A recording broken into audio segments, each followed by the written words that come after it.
Welcome back to the 21st Century Man podcast. Today we're going deep, really deep into chapter 47. Cocaine is not your friend. And as always, we're aiming to give you, our listeners, the straight facts, no nonsense. And this chapter hits hard, really drives home some serious points about cocaine that maybe we don't always think about. Yeah, the authors, Dr. Judson Brandeis and researcher Michael Abassian, they really don't pull any punches. They lay it all out, Yep. clear and concise, makes you think for sure. Absolutely.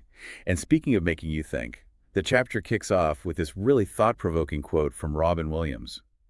Cocaine is God's way of telling you that you are making too much money. Oh yeah, that's a good one. It gets you thinking, right, about that whole perception versus reality thing with cocaine. Totally. It kind of hints at that whole sometimes glamorous image, Yeah. which is exactly why getting to the truth, the real nitty-gritty in this chapter, is so important. Couldn't agree more. This chapter is all about stripping away those illusions and seeing cocaine for what it really is. So listeners, get ready. In this deep dive, we're tackling who's using cocaine, the immediate and long-term harms, and all the factors that increase your risk of becoming dependent.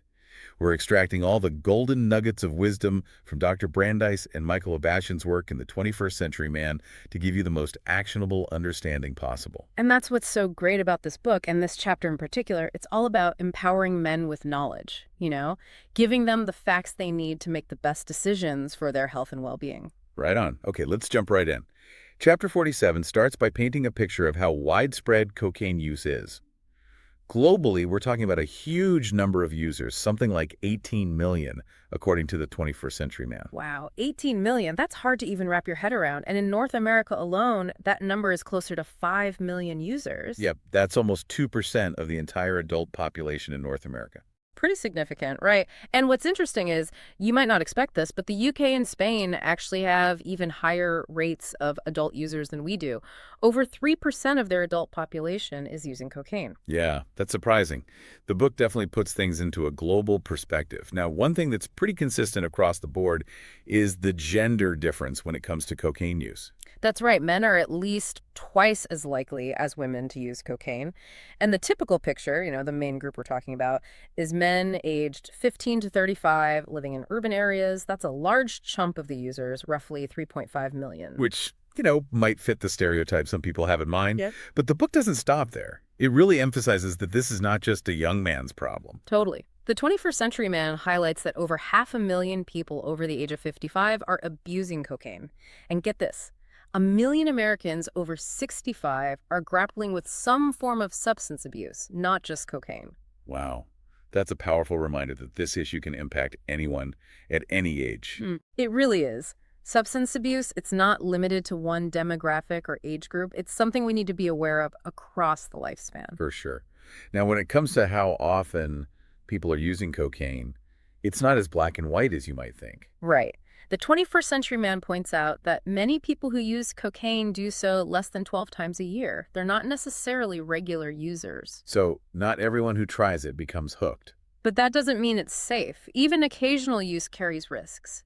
And here's the thing. In 2014, almost 1 million Americans met the criteria for cocaine dependence or abuse.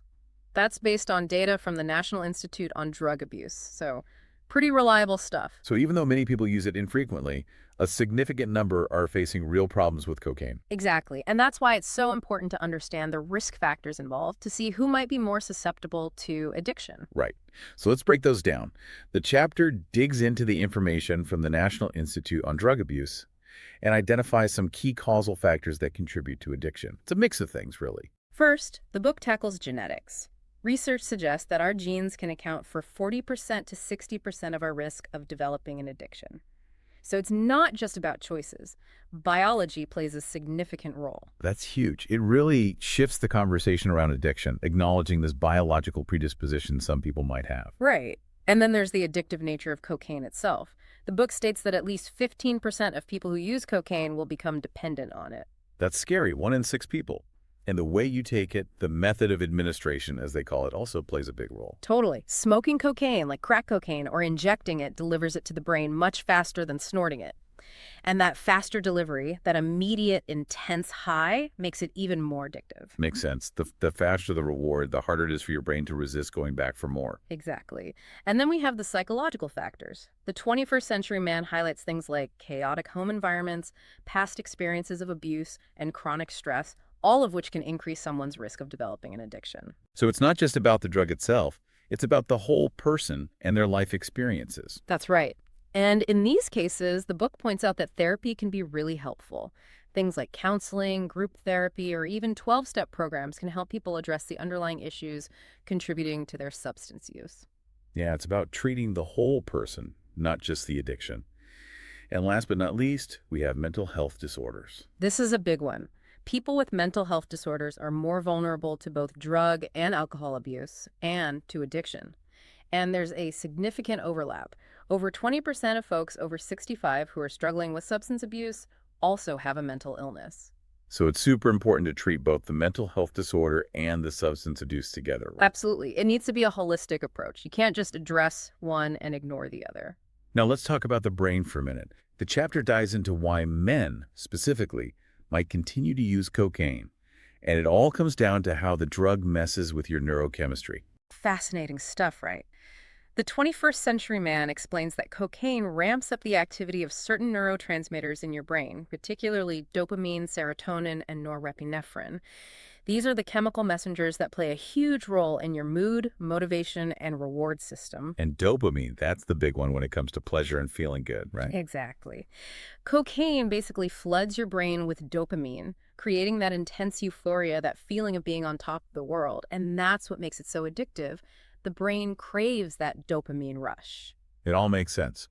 Now, the book also points out that cocaine has this secondary effect. It's a local anesthetic. That's right. It numbs things. And actually, in the past, it was used medically for that purpose. But these days, we have much safer options, thankfully. Definitely. The risks far outweigh the benefits when it comes to cocaine. Now, let's talk about the different forms of cocaine and how quickly they hit you, because, as we mentioned earlier, that plays a big role in addiction. Okay, so you have cocaine base, which is also known as crack cocaine or freebase. And then you have cocaine salt. They have different properties. And they're taken differently, right? Yep. Cocaine base has a lower melting point, so you can smoke it.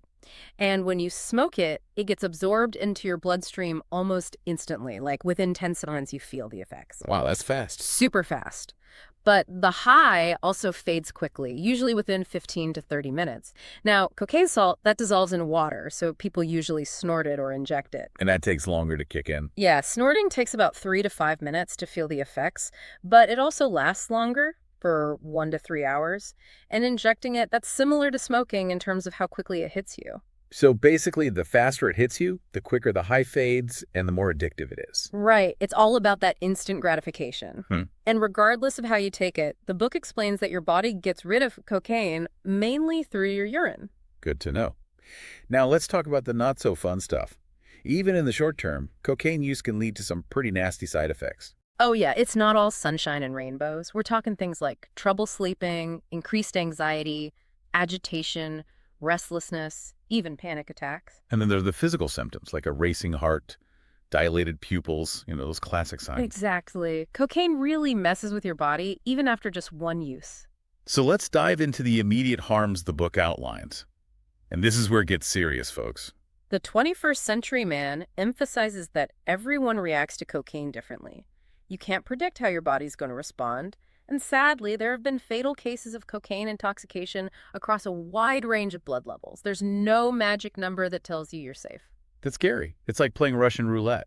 And the more you take, the more frequently you use, and the faster you get it into your system, the greater the risks. So basically, all those things we talked about that make it more addictive also make it more dangerous. Exactly.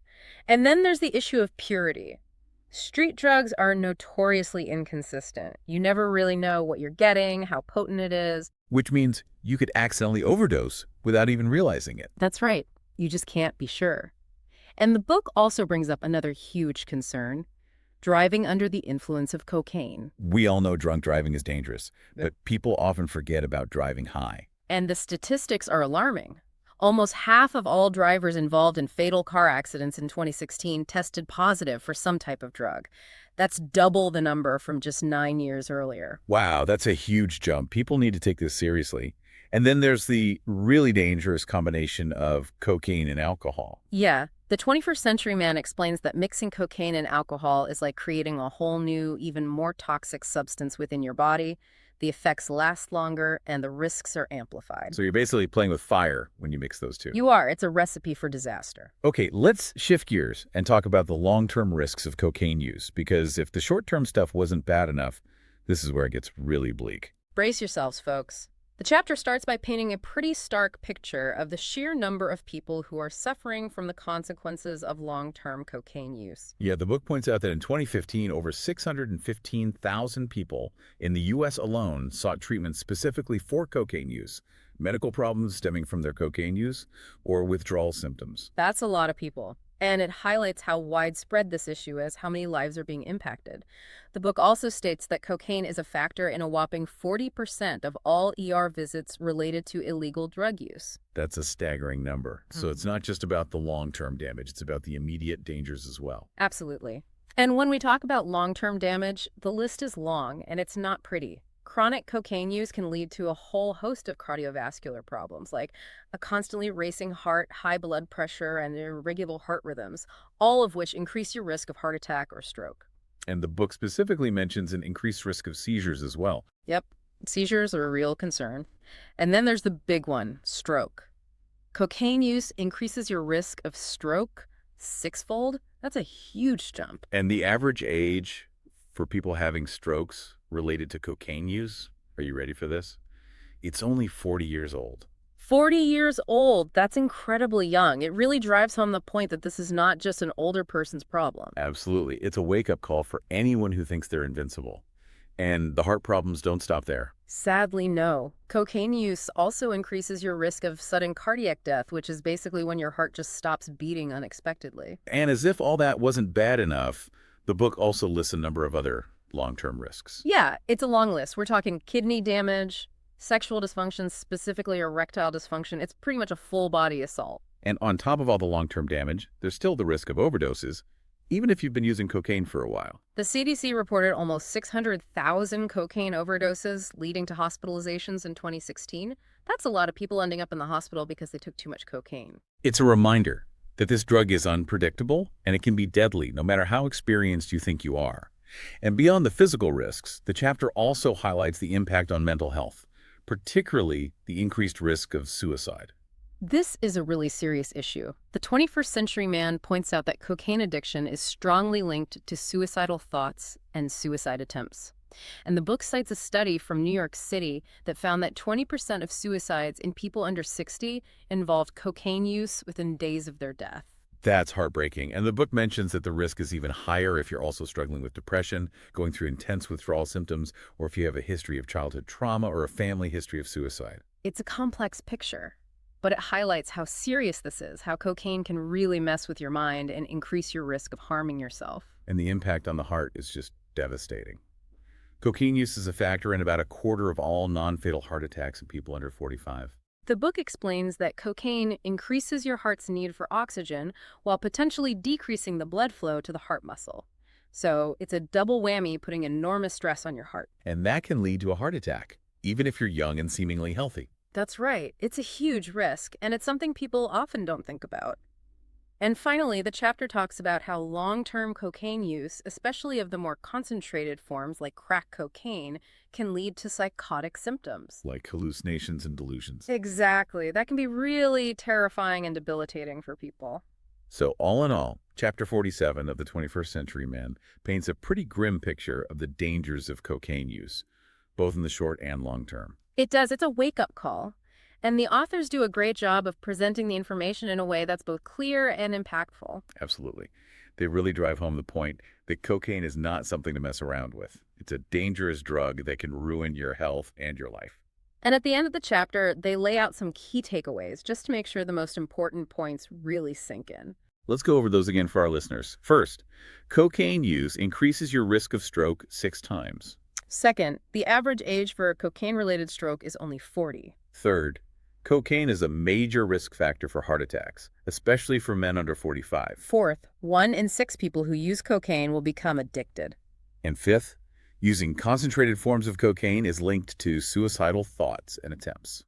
So those are the big ones, the things to really remember from this chapter. And at the end, the authors issue a call to action, encouraging readers to check out the entire book, The 21st Century Man. We second that for sure. This book is an incredible resource for men's health. It's packed with information and insights on everything from nutrition and fitness to mental health and relationships. It's a must-read for any man who wants to live a healthy, fulfilling life. Absolutely. We can't recommend it enough. And this chapter on cocaine is just one example of the valuable information you'll find inside. This chapter really highlights how important it is to be informed, to understand the risks, and make smart choices for your health. And that's what we're all about here on the 21st Century Man podcast. We want to empower you with knowledge and help you live your best life. So thank you for joining us on this deep dive into Chapter 47, Cocaine is Not Your Friend, from the incredible book, The 21st Century Man. We hope you found this conversation informative and helpful. And we'll see you next time for another deep dive, this time into Chapter 48, The Dark Side of Cannabis. Be sure to tune in. It's going to be a fascinating one. We'll unpack everything you need to know about the risks and realities of cannabis use. Until then, take care and stay informed. See you next time.